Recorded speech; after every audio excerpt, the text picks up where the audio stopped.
Ciao a tutti amici di Group Portal, siamo qui a Stazione Birra per intervistare Gavin Harrison. Hi Gavin. Hey, how you doing? Good. Thanks for this interview. We are really proud to have you for this video interview for Group Portal. So, the first question. This is your first show in Rome in this new project? Yes. Okay. Would you like to talk about this project, how it born? Sure. 5 years ago, I met Rick on MySpace. You remember MySpace? Yeah, I remember. It's a long time ago. Vintage internet. And, you know, I have a lot of strange drum ideas. Not all of them are commercial.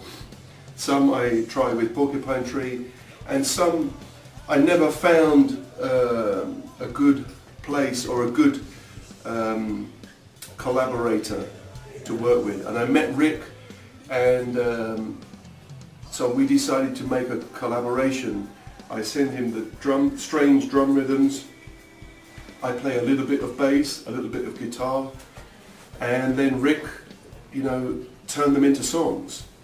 And I wanted them to be songs and not instrumental, because for me instrumental was a different area which I didn't want to go into, a more musician area, you know, more kind of a technique kind of thing, and that's fine, but I didn't feel like I wanted to do that thing. But I wanted to have a band with a singer, because I like songs, I like melodies. Okay. I like to play for melodies. I don't really want to play just fast, you know, fusion kind of music. So that's how I met Rick. We started to change files on the internet, and we made the first record in 2007, the second record in 2009, and then the third record last year. And Rick said we should play live, and I said, you know, it's impossible. It's too difficult. But we have 3 records, so maybe 30 songs. Maybe we can find 15, 16, 17 songs that we can play. And I said, I think it's too difficult. And Rick was living in Cambridge, and he was working with Justin Dwyer, the guitarist, and Tiago Coimbra, the bass player. So they tried, without me, they tried to 2 or 3 songs to see if it worked. And then they came to my studio and we played, and it sounded great. So we decided to make a live band to play this very difficult music. And so this is the first time outside of the UK. We did a UK tour last year, a very short one, and this is the first time across, you know, in Italy, in Germany, in Austria, in Holland, that we're making some live shows. Yeah, and finally here in Rome. And finally in Rome, a city I've been many times before. I played the Stadio Olimpico in 1998. Yeah. With Claudio Baglioni. Exactly. Yeah, I saw the videos on YouTube. Yeah. Yeah. Direct in TV. Yeah. High pressure, yeah. Yeah. Right. Next question. The two prefaces of 2 of your books are written by Bill Bruford and Willie Coleman. Yeah. What do you think you have in common with them, and why did you choose them for? I chose them because they're both called Bill. No, I chose them because I'm a friend of Bill Bruford. Okay. I know Bill Bruford for maybe 20, 25 years. And so when I wrote the first book, Bill was very encouraging, because he likes this kind of rhythmic manipulation idea, right? With King Crimson, double drumming, and he liked the idea of something that was nearly all coming from here, right? And not from here. Yeah, from fast and stuff. Yeah, just from speed and super chops. This is all. Nothing is difficult to play in these books, but it's difficult to think about.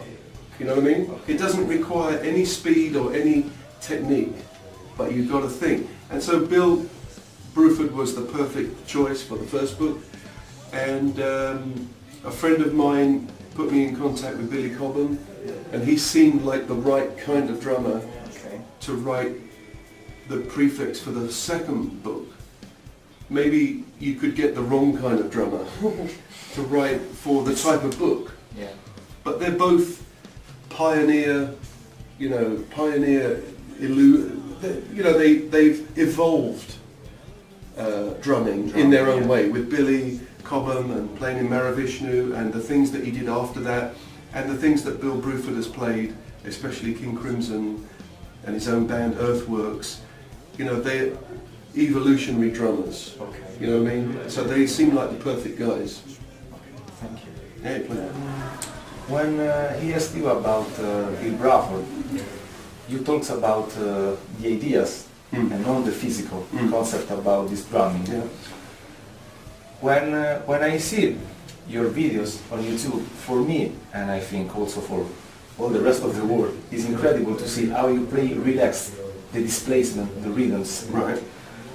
So, in your opinion, to play these beats really relaxed, it's better to study first with the mind or practicing along on the drum set? You have to be able to hear the rhythms or sing them. If you can't hear them or sing them, reading them on the page will mean nothing.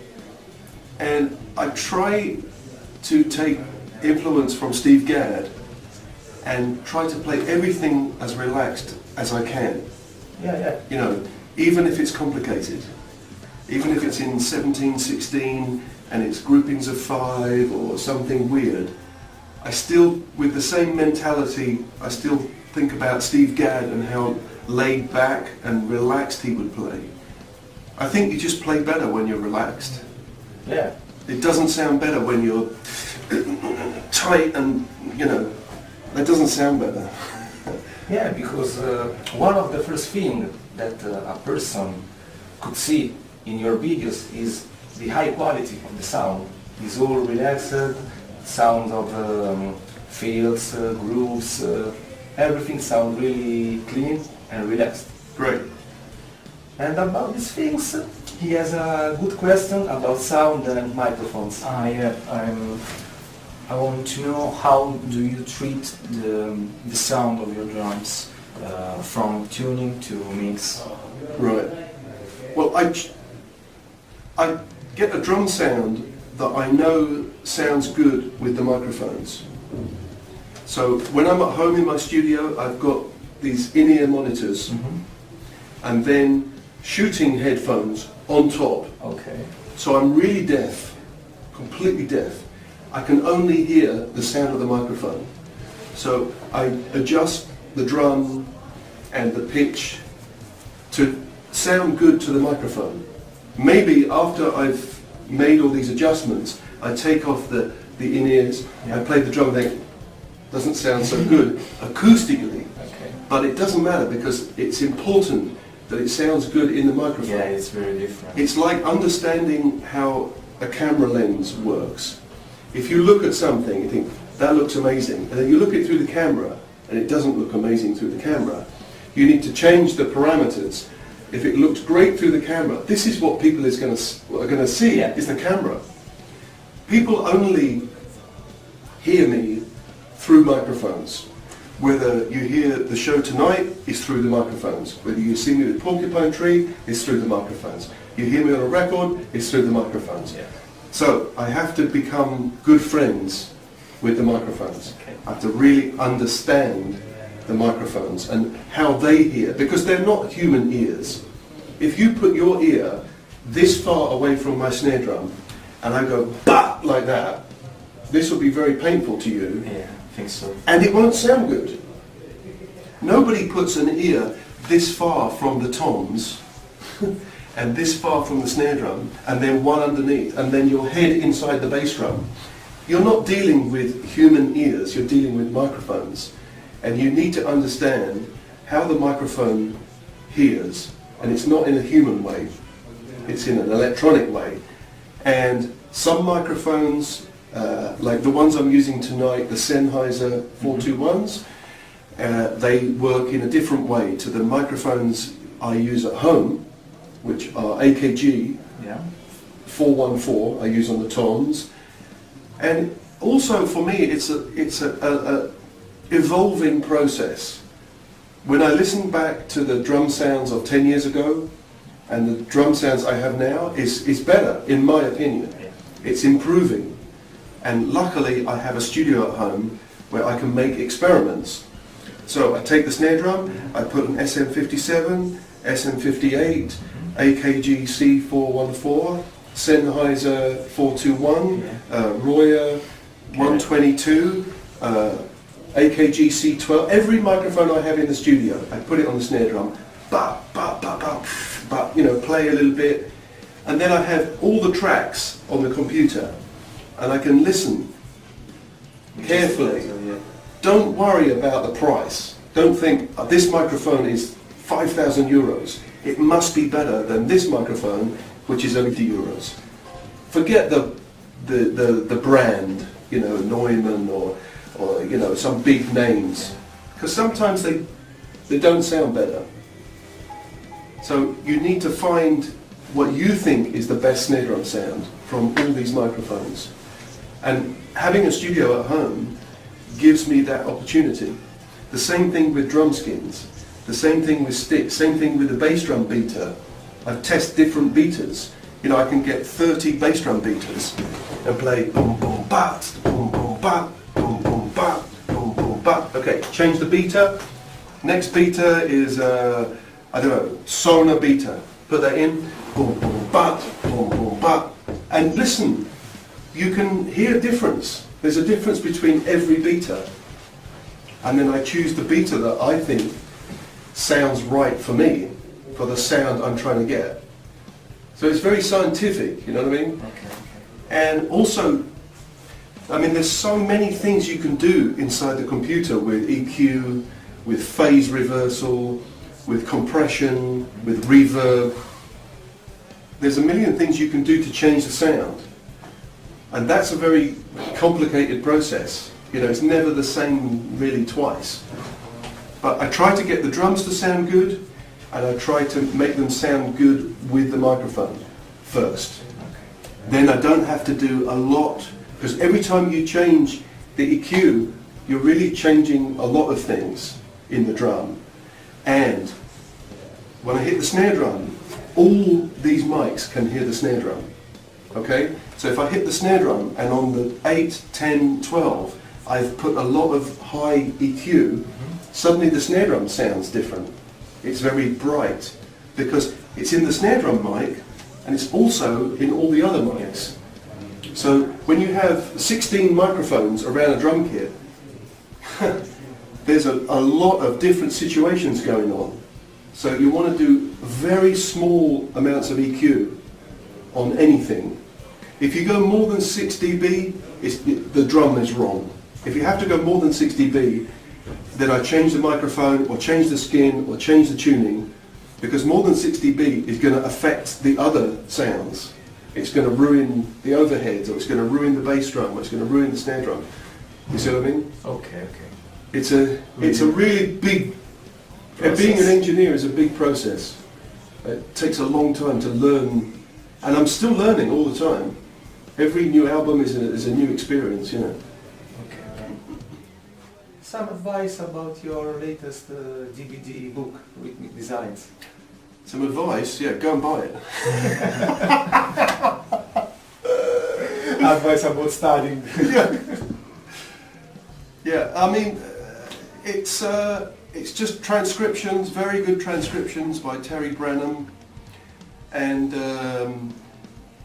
you know, it's about the first 2 records of me and Rick. So it's very detailed. You know, there's a lot of study you'd have to do to understand it. Okay. Great. And next question, what about playing with the great King Crimson and Robert Fripp, and what about the 2 albums with the OSI? 2 albums with OSI, yeah. I mean, they were just... The funny thing is, I never met Kevin Moore, and I never met Jim Mateos. Oh, really? I never even spoke with them on the phone. that weird? That's a reflection of how, you know, sometimes you work like that. It isn't necessary that I meet Kevin and Jim. It's not necessary for the music. We have a good understanding on email, and I do things and I send them and they send it back and say, we like this, we don't like this, can we change this? I think it's really good stuff. I enjoy the records. Yeah. Very nice music, possibly heavier than Porcupine Tree, and probably heavier than most things I do. I don't really play that much heavy rock anymore. You know, the stuff I do with Rick isn't heavy, but I enjoy it. I like it. And what about King Crimson? King Crimson? Yeah, that was a fantastic experience. At the moment, there's no more King Crimson. Okay. And do you want to speak about the Scarcity of Miracles in particular? Yeah, I mean that was a very nice record, which is a collaboration with Jaco Jackjig, who's a very old friend of mine, and I've been in different bands with Jaco and Robert Fred and Mel Collins. So they asked me and Tony Levin to play on the record. So it was yeah, okay, why not? Okay. And you spoke about the relax when you play. It also came from your grip. Yeah, possibly. I have a funny grip. I grip, you know, with this, and my left hand, the grip starts here, so it's very open. Oh, okay. This is kind of Tony Williams style. Okay. Gary Husband does the same thing. It's like this. I mean, yes, I'm holding it, but the real grip is here. Okay. And that affects the sound on the snare drum. Yeah. Because the stick is not vibrating. It's not like if you hold the stick like this. It's really tight in there. But then you get a good, consistent rim shot. Mm-hmm. This hand, I only really use these 3 fingers. I don't use this one very much. It's not very match grip. But they don't do the same job. Yeah. I don't go, you know, where it has to be perfectly even. This probably does 6 times more work than this. Yeah. They're doing 2 different jobs. They don't need to be the same. You know, that's why this works well too, because you're not playing, you know, you know, it doesn't have to be. Okay. I don't need to play even notes. I never play you know, I don't play even notes anyway. I wouldn't play even notes. So they can be 2 different jobs and 2 different grips. This is just the most comfortable for playing rim shot for me. Okay. Other people, you know, it's a personal thing, right? And you also make these movements, this rotation of the wrist when you beat. Do I? Yeah. No, I mean, I can see that I hold the stick like very at the back, completely at the very, very back of the stick. The back of the stick is here. I mean, literally ends here. And the back of the stick in the left hand is here. There's nothing here Okay. or here. I hold them right at the back. Probably some teachers would say this is wrong. No. It's. I don't care. It it's feels good to me, yeah, right? Yeah. It feels good to me, so sometimes I see guys saying you should hold the sticks like that, and then when you see them play on a video, they're not holding the sticks like that. I've seen myself on video. I can stop the computer and I can see where the stick finishes, so I know where the grip is, you know. Okay. Thank you. So Gavin, thank you so much for this amazing interview. Thank you. I hope you enjoy the show. Thanks very much. Ciao a tutti amici, vogliamo ringraziare per questa intervista lo staff di Stazione Birra, Jacopo Coretti che si è occupato di tutta l'organizzazione e ovviamente Gavin Harrison. Thank you.